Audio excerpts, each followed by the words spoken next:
Greetings, everybody, and welcome to another edition of Gimme 5 right here on Gimme Metal. I'm your host, DJ Jet, and I'm going to be bringing you through the next 2 hours jam-packed full of great metal guests and some really, really great music. I mean, can you believe that it's already October?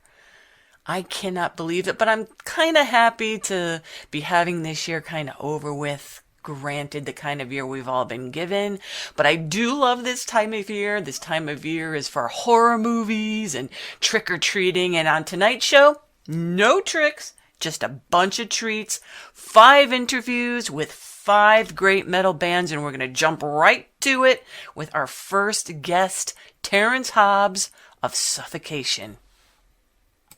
Hey, everybody, and Jet, thanks for having me.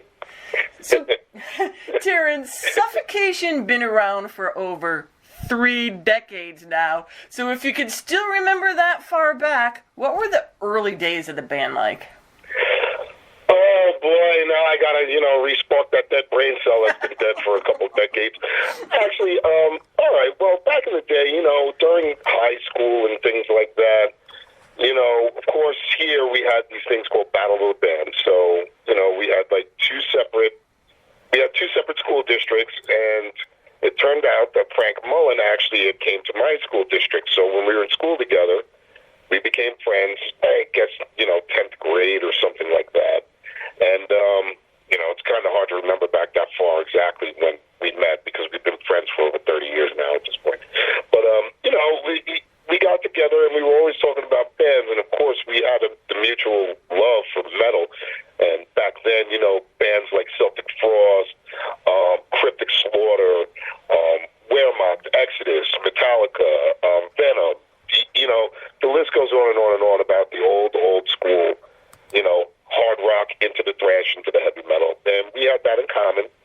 And we ended up playing at a Battle of the Bands, and, because Frank was from a different school district, which was how I ended up meeting Mike Smith and Doug Cerrito and things, because they were from Frank's original school district, we all got together, and we decided that we wanted to play something heavy. Now, this is roughly around 1988 at this point, 87, 88, and, we just decided to try to play some music. We had a whole bunch of different names for the band, and we didn't know exactly what we were going to call the band. And eventually we were all hanging out because we were mall rats, and we were sitting in the mall at the food court, trying to pick up girls and scam and shit, go to the CD stores and stuff. And Frank was like, what should we call the band? And he just popped out with the name Suffocation. We were like, okay, that's it. Band. It's been like that ever since. So, over the course of the years, things have changed. But in the early days, everything was really pretty new. Nowadays it's kind of hard to find, there's a lot of extreme bands, don't get me wrong, but it's hard to find those extreme bands that really just get your goal right from the beginning. Like the way that Slayer grabbed everybody, and the way that Metallica grabbed everybody, and the way that Ozzy Osbourne grabbed everybody, grabbed them by the cojones, and it was the newest thing. And for us, being impressionable, high school kids, we were just like, we want to try to be aggressive like that. And, time did tell, and things did change. People grew in it, grew out of it, yada, yada, yada, up until this point, which is why I have relatively a new band. But still, the love for it all is there. And in fact, I'm going to be going over Frank Mullen's house on the 30th because he just got a new house with his girl, and we're, going over there to hang out for a party, which is going to be great, Nice. Get to break it in. Yeah. Hopefully it'll be a party. With this fucking COVID bullshit. It's unreal. It is. So what, besides what's going on now with COVID, what have been some of the challenges you've had to face along the way throughout the years with the band? Well, there's always been a lot of trials for us.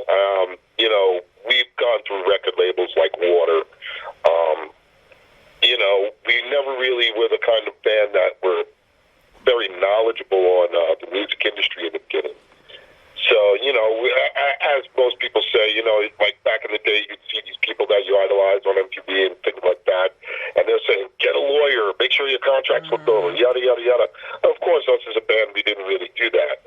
And, Although it was cool because, at the time, Roadrunner Records and stuff for our first album, Never Should Have Forgotten, which was the one that I guess most people really caught grasp on. Back then, it was like, it was kind of like pulling teeth. You didn't really know if you were doing something good, but at least Roadrunner had good distribution and everything. So it got us out into the world. And I mean, I really do wish, and if there's any new musicians out there who are getting record contracts and things like that, take it from me. I don't mean to sound like everybody else that you've ever heard say it. But really, if you get a contract, try to find somebody who's in the know, a music lawyer or something like that, to actually look it over to make sure that you can, get your royalties, get your publishing, get all that stuff squared away so you know what percentages be. And, somebody who can really look over the budget and look over your books and make sure that things are cool. Because, we had to learn that the hard way. And as time has gone on nowadays, because this is 30 years later, a lot of bands are doing independent things like, going to DistroKid, which I highly recommend for any new band. You want to get your stuff out on a platform, go to DistroKid. Nuclear Blast has been growing to the point of something like a Roadrunner over the course of the years from when we first started with them. And they're a really good label. They have their shit pretty much together, and they're doing the right thing for metalheads worldwide. But even if you were to get a contract from them and be excited about it, I would tell you, just go and make sure that you look over your P's and Q's, Dot the I's, cross the T's, make sure you're covering yourself, because the music industry is pretty tough, especially now, It's so true. So I took a poll of 5,000 metalheads, a.k.a. my Facebook page, and I asked them what their favorite Suffocation album was, and it was pretty much two. I mean, they liked them all, but two of them were their absolute favorites, and those were... Let me guess. Effigy of the Forgotten and Pierce from Within. Yes! So, what is it? I mean, I can't blame them for saying that's their favorite. They've been listening to it for over 2 decades. So, what is it about those particular albums, do you think, that makes them such classics for your fans? Well, I mean, for one, I guess it was just the point in time that these records actually came out.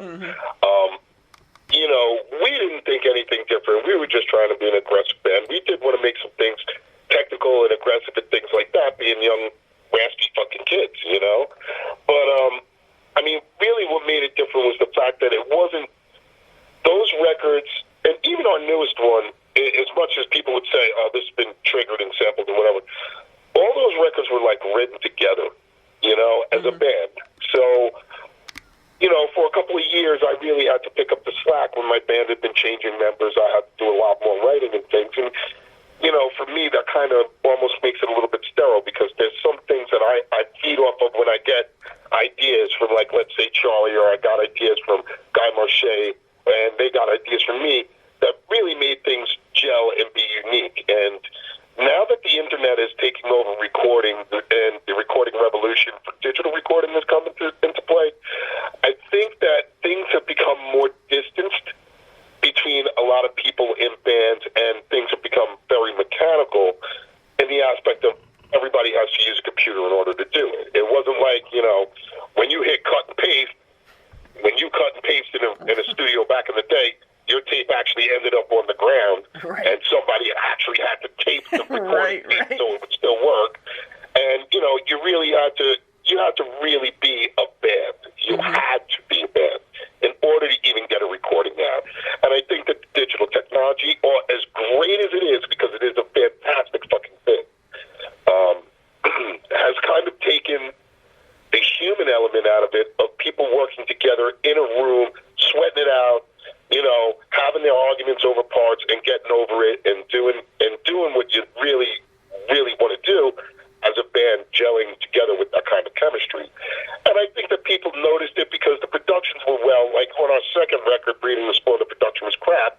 And although people liked it, it just wasn't to that quality, So Effigy and Pierce, let alone the amount of time, it was just an organic. They were organic records. They were done organically. They weren't done digitally and sent across the world in a file.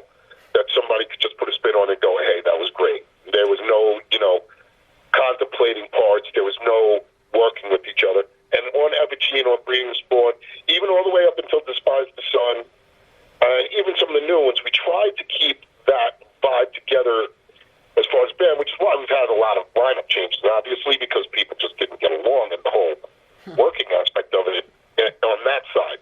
But, make a long story short, the band played together as a band. So, being able to do that for a year or two before we ever even got out our EP was really led to that organic, raw, like you knew that you were listening to a band that actually played as a band together, not as a band that was just overproduced, and then when you go and see them live, you're like, oh, well, you know, it leaves a little bit to be desired. So I think that was the thing that made those two records, you know, something memorable, let alone the years that people have had to listen to them. That, the timing, and the fact that the recordings were done organically, just, I think people noticed it, and I got to say thank you to them for listening for all the years, you know? So in 2018, right, Frank and Mullen and you guys embarked on his last tour before officially retiring. Did a couple of shows last year. So what was that tour like emotionally for the band?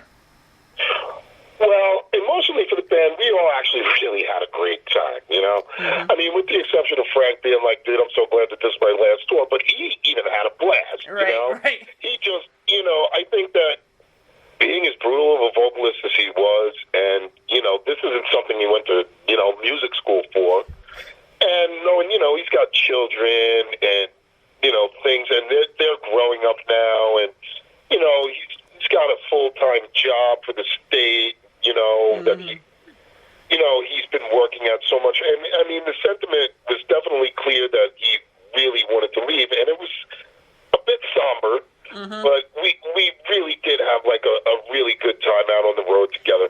We had a blast.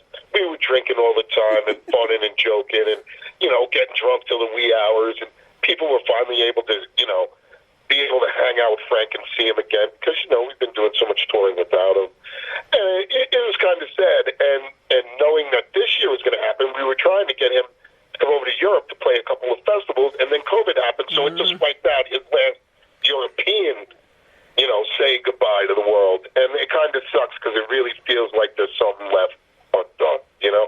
At least for me, the rest of my guys are still gung-ho. Frank, you know, he's really been looking forward to the fact that he's not going to be doing this anymore. And if he wants to do it, it's going to be in a studio environment right quick where he can just go and do it, just be done with it. He doesn't really want to put in the time. So it kind of sucks because he's my old friend. Right. You know, we made this band together and everything. And, you know, to see him, you know, actually gracefully try to bow out, and I don't want him to gracefully bow out, you know, kind of makes it a little bit fucking heartfelt. But, I mean, you know, I love the guy to death. He's still my fucking buddy from, you know, my brother from another mother.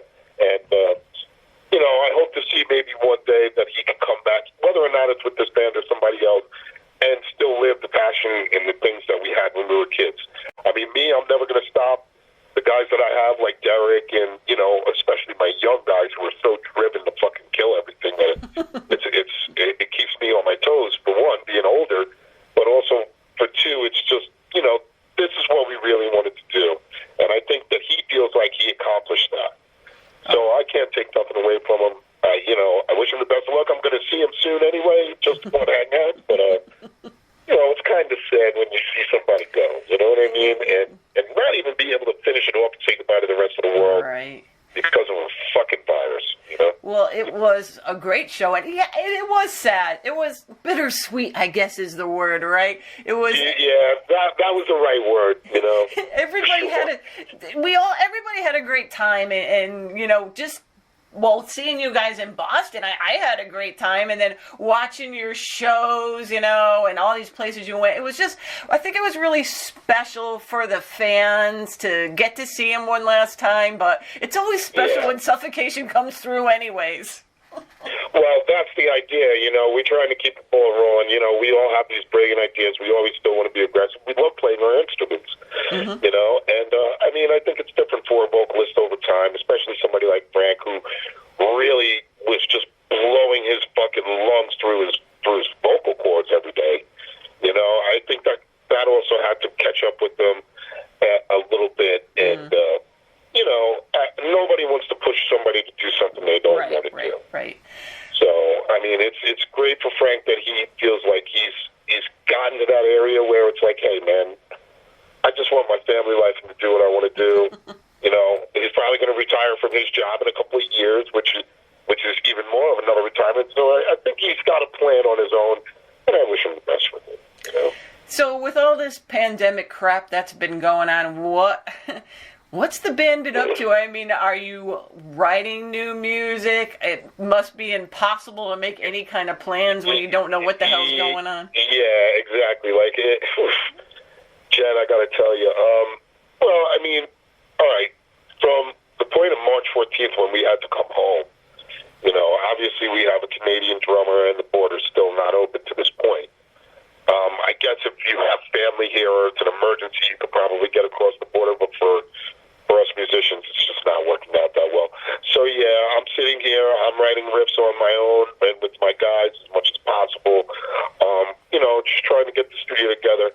It's not the way that, you know, we want to be writing. It's just the way it is at this point. So thank God for technology that we can still send our things back and forth to each other and share our ideas with each other. But it's definitely taken away that live human element of everybody being in the room for a straight month and going, all right, what are we going to write? Are we going to have a beer? Are we going to go over lyrics? Are we going to, you know what I mean? And just have chemistry. It gets taken out on the internet a little bit. And, you know, it's really kind of hard for us to do what we're really good at, especially rehearse older songs to bring into the live set.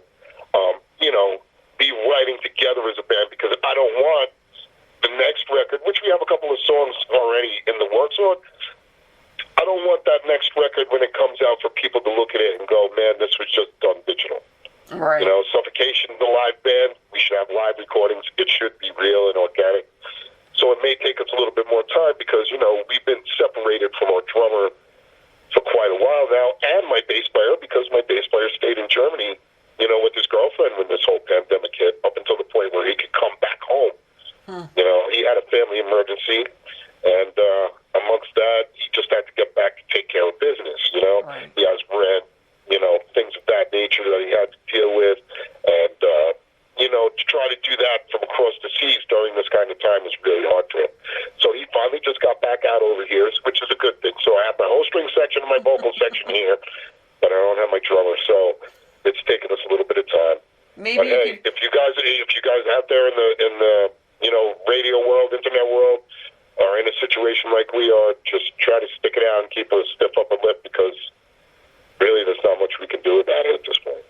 I was wondering maybe we could smuggle them over the border. Yeah, I told him, come on, just swim across it. We'll meet you up there, and you know, we'll drag you back down to New York. I don't know how I'll get you back to Canada when it's time, but if you want to smuggle across the border, man, I'd rather have that kind of human trafficking than any other one. You know? Terrance, thank you so much for talking with us today and for all your support of the metal community and myself. Anytime, man. You guys keep listening, keep sticking it out with the metalheads. United we stand, divided we fall. You know what I mean? Absolutely. And look, I wish you and the band all the best as you know, as always, and hopefully we can meet up again before I die. Yeah, please, we have to do this, and you can't die until I'm ready to die, okay? Thank you, Terrance. You got it, sweetheart. Jay, keep it up, and good luck with everything, with the radio and all of that. And, you know, I hope to be seeing you really soon. So.